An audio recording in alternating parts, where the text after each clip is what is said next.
Assalamualaikum warahmatullahi wabarakatuh. Salam sejahtera untuk kita semuanya. Baik anak-anak, pada pertemuan kali ini saya akan memberikan materi bahasa Indonesia berkaitan dengan surat lamaran pekerjaan. Sebentar lagi ada lulus SMA, yang sudah mau bekerja Anda harus membuat surat lamaran pekerjaan. Baik, perhatikan PPT berikut. Baik anak-anak, surat lamaran pekerjaan ya. Ini surat lamaran pekerjaan. Apa yang kita harapkan nanti dari kita belajar tentang surat lamaran pekerjaan? Nah, ini adalah sebabnya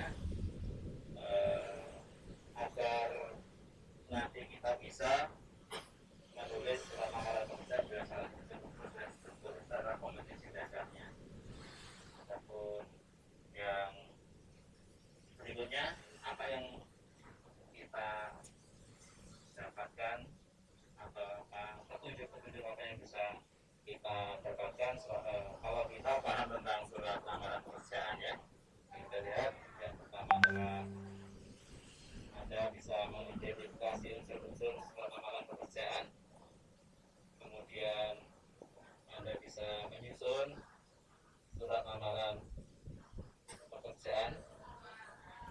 Kemudian juga Anda bisa memperbaiki surat lamaran pekerjaan tersebut baik dari segi struktur, diksi, kejelasan kalimat maupun penggunaan PUBI atau pedoman hukum ejaan bahasa Indonesia-nya.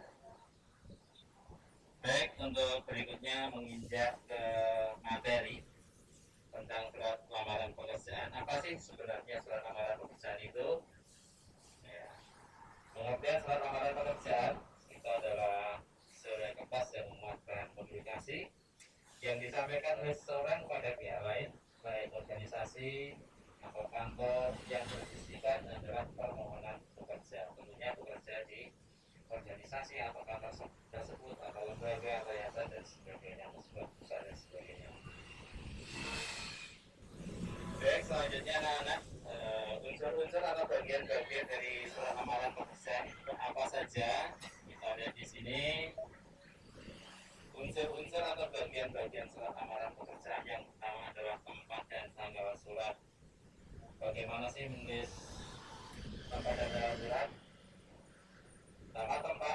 Tempat di sini adalah domisili si pelamar sesuai dengan KTP. Seandainya masih di Samarinda ya, berarti harus menuliskan tempatnya adalah Samarinda. Ya, ini Samarinda. Perhatikan, ditulis dengan huruf kapital. Ya, S di sini pada kata Samarinda ditulis dengan huruf kapital. Ya. Kemudian adapun tulisan tanggal surat itu sesuai dengan batasan atau limit waktu yang diberikan. Seandainya sekarang tanggal 20 Juli, kita melihat iklan lowongan pekerjaannya misalnya seperti ini, diambil dari surat kabar Altim Pos. Di situ misalnya ada batasan waktu, lamaran diterima 1 minggu setelah iklan diterbitkan. Ya, seandainya dari Altim Pos itu tanggal 20 Juli, berarti batasan atau limit waktu di sini mulai tanggal 20 Juli sejak iklan lowongan pekerjaan tersebut dikeluarkan sampai dengan tanggal 21 Juli. Berarti bisa 20, 21, 22 dan sebagainya. Adapun penulisan tetap sesuai dengan pedoman ejaan bahasa Indonesia ya. C katanya adalah nama bulan harusnya kapital, sama dengan sini adalah biografi ya, nama biografi kota dan kapital. Oke, baik. Mungkin untuk tambahan penjelasan lagi, ini kan yang Samarinda adalah domisili si pelamar ya. Bagaimana seandainya tempat yang dilamar itu di Jakarta, ya tetap di sini adalah sesuai dengan domisili si pelamar. Nah, ini Anda Samarinda, tidak perlu ditulis misalnya yang dilamar adalah kantor di Balikpapan terus ditulis Balikpapan, itu tidak, tetap Samarinda sesuai dengan domisili si pelamar. Bolehkah di sini ditulis misalnya hanya kecamatan saja, misalnya Samarinda Utara, atau mungkin nama desa, mungkin ya, mungkin pengepinan boleh, ya ini boleh ketika yang dilamar itu masih dalam satu kabupaten atau satu kota, itu boleh, silahkan. Tapi kebiasaan dan itu benar itu tetap menggunakan kata samarinda, ya. Dan yang saya ajarkan ini adalah sesuai untuk yang ketika nanti seandainya ada ujian nasional tetap seperti ini, ya. Dan perlu diperhatikan ini tidak ada tanda titik setelah penulisan tempat dan tanggal surat, alamat juga ya, tidak perlu tanda titik, ya. Jadi agak berbeda sedikit dengan surat dinas, ya. Kalau surat dinas tidak perlu tempatnya. Mengapa? Karena di kop surat calon pelajarnya SMP surat dinas itu sudah ada, ya. Samarindanya sudah ada, berarti langsung 20 Juli 2020 itu kalau untuk surat dinas. Sedangkan surat lamaran pekerjaan harus menolak domisili si pelamar, tanggal pembuatan surat. Oke. Baik, untuk berikutnya setelah unsur surat lamaran yang pertama yaitu tempat dan tanggal surat, apalagi unsur atau bagian surat lamaran yang berikutnya yaitu adalah hal surat. Bagaimana penulisannya hal surat? Bagian hal itu hendaknya ditulis secara ringkas dengan inti yang akan dibahas di dalam isi surat dan tidak menggunakan kata perihal.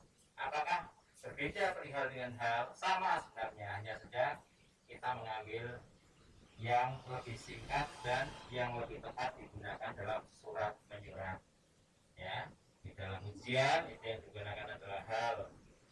Dan aturan penulisan juga sesuai dengan tulisan judul, karena hal surat adalah merupakan judul dari surat tersebut, ya. Jadi di sini huruf awal setiap kata ditulis dengan huruf kapital tanpa tanda titik kecuali kata penghubung. Oke, kita lihat contoh misalnya, ya. Contoh hal di huruf kapital hanya titik 2 lamaran pekerjaan atau surat lamaran pekerjaan. Ini L kapital, P kapital. Atau mungkin judulnya lamaran kerja, boleh, silahkan. Ini adalah yang benar, ya, yang atas. Untuk contoh yang di bawah perihal, salah duluan, ya, atau tidak salah tapi tidak tepat. Apalagi yang tidak tepat di sini L kapital benar, P pada pekerjaan huruf kecil ini salah. Apalagi yang salah ada tanda titik karena penulisan judul itu tanpa tanda titik. Kadang-kadang kesalahan juga terjadi, misalnya seperti ini, halnya sudah benar tapi L-nya huruf kecil, lamaran pekerjaan huruf kecil ini salah. Atau mungkin seperti yang di bawah, halnya benar, lamaran L kapital benar, P-nya pekerjaan kecil itu salah walaupun tidak menggunakan tanda titik. Jadi banyak sekali, ya, ini yang perlu diperhatikan. Jadi perlu penelitian kaitannya dengan ejaan bahasa Indonesia. Oke, untuk yang berikutnya, ya, yaitu lampiran. Nah, apa itu lampiran? Lampiran itu adalah berkas yang dilampirkan ketika akan membuat surat lamaran pekerjaan. Ya. Di sini apabila dalam surat ada yang dicantumkan atau dilampirkan, lampiran tersebut cukup ditulis jumlah yang dilampirkan. Jika tidak ada yang dilampirkan berarti cukup ditulis dengan tanda huruf dan tidak perlu digarisbawahi. Perhatikan contoh yang benar, ya. Lampiran titik 2 L kapital 3 lembar. Ini ditulis dengan huruf, ya, dengan huruf bukan dengan lambang bilangan. Mengapa? Ketika angka kurang dari 2 kata itu harus ditulis dengan huruf bukan lambang bilangan. Jadi tersebut 3 lembar. Atau mungkin kalau panjang mungkin bisa ditulis lampiran 1 berkas. Nanti sesuai dengan di paragraf yang akan dilampirkan. Jangan contoh yang salah seperti ini, lihat. Ya. Ini sering terjadi di surat-surat, ya. Lampiran cukup disingkat lam titik, salahnya, ya. Kesalahan pertama ini singkat, dan huruf T 3 ini huruf kapital salah dan kalimat L kecil ini sudah benar, hanya saja kesalahan di sini tadi ulang disingkat T huruf kapital kemudian diberi garis bawah jika salah. Atau contoh yang salah lagi ini lampiran ini yang benar ditulis dengan tambah bilangan terus diberi lagi keterangan ya kurung satu berkas tidak salah, ikuti saja yang di atas. Nah, oke baik sampai di situ tentang lampiran. Kemudian yang berikutnya alamat surat. Bagaimana sih cara penulisan alamat surat yang benar? Dan penulisan alamat tidak perlu diawali dengan kata kepada karena sudah jelas bahwa alamat yang ditulis adalah alamat yang dituju. Dan ini biasanya maksimal ada 3 baris. Apa saja 3 baris itu? Yang pertama adalah nama perusahaan yang dituju atau lembaga atau yayasan yang dituju yang dilamar maksudnya ya, dan alamat kemudian kota baris keduanya itu dan tanpa tanda titik. Ini agak berbeda sedikit nanti dengan penulisan alamat yang ada di alamat si pelamar karena ditulis secara berturut-turut dipisahkan dengan tanda koma yang ada. Contoh yang benar ya ini. Misalnya YTH, Direktur Personalia PT Makmur Sejati. Dari keduanya ini nanti adalah alamat Jalan Ahmad Yani 50. Apakah boleh dituliskan nomor 50 itu sudah menunjukkan nomor, jadi tidak perlu lagi menunjukkan kata nomor seperti yang di bawah.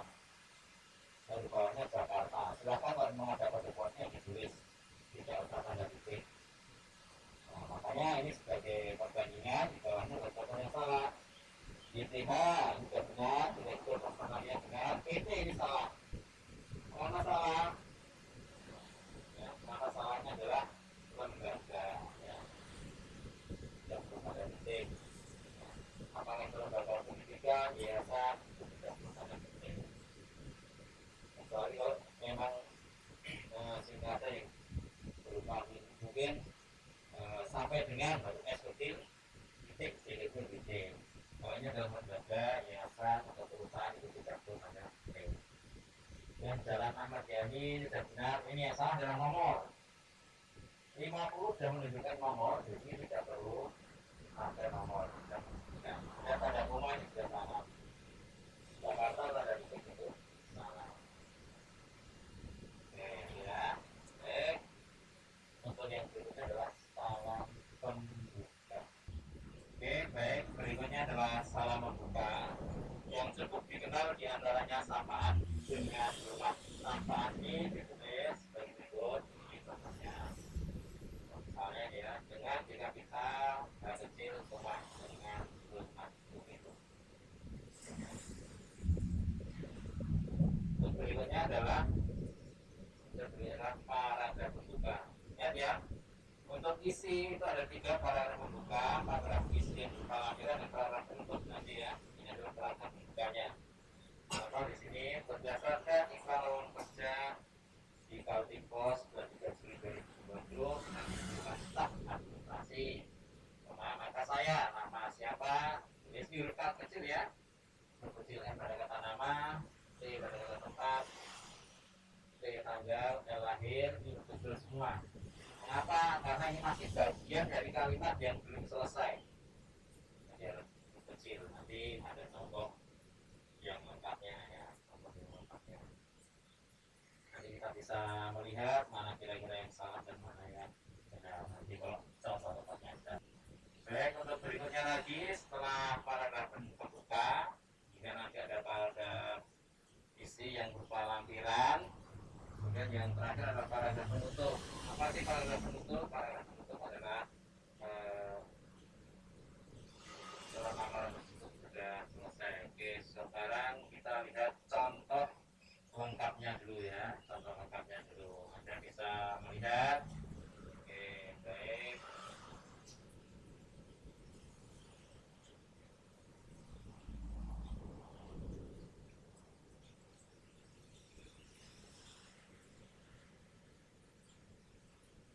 Kita lihat dulu ya, ini hal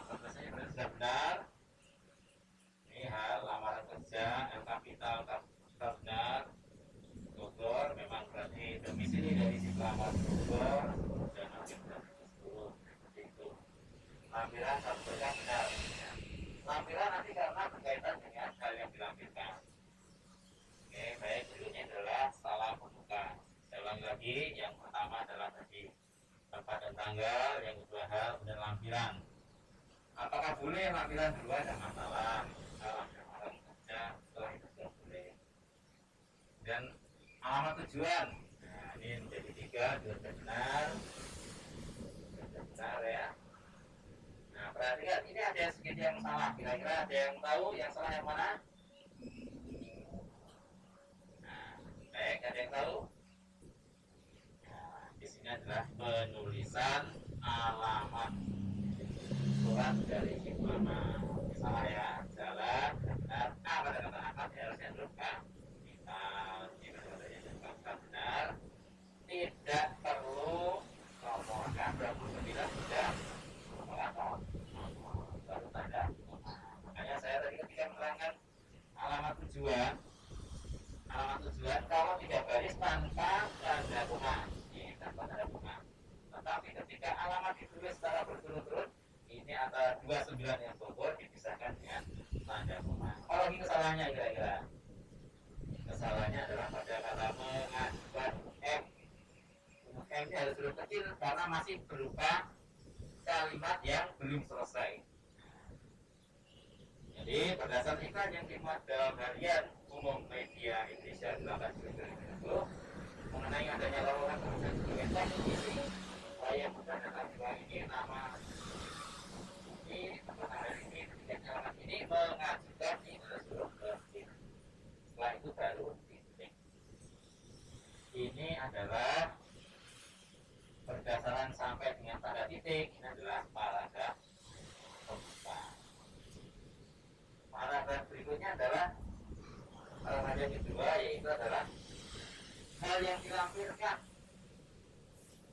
Nah, sebagai bahan pertimbangan saya melampirkan titik benar, fotokopi kartu tanda penduduk, terus surat keterangan kelengkapan baik, kalau sekarang adalah surat keterangan catatan kepolisian SKCK ya, untuk ijazah terakhir, kemudian hidup dan sebagainya. Nah, jadi dengan tanda titik, jadi ini salah ya, salahnya tanda titik koma, harusnya hanya tanda koma. Boleh tidak dengan tanda titik koma, boleh kalau itu berupa klausa, misalnya memiliki kartu tanda penduduk berklausa ya. Ini berarti salahnya di sini harus tanda koma, tanda titik. Paragraf yang berikutnya adalah paragraf bentuk. Demikian surat ini saya buat atas berarti Bapak Ibu saya mendapat informasi titik. Bagian yang berikutnya adalah salah bentuk, yaitu hormat saya H kapital S kecil koma. Baru tanda tangan, saya tanda tangani, tanda tangan, setelah itu baru nama Anda. Baik, sampai di situ penjelasan saya. Setelah ini nanti akan ada soal-soal kaitannya dengan surat lamaran, kaitannya surat lamaran. Nanti akan saya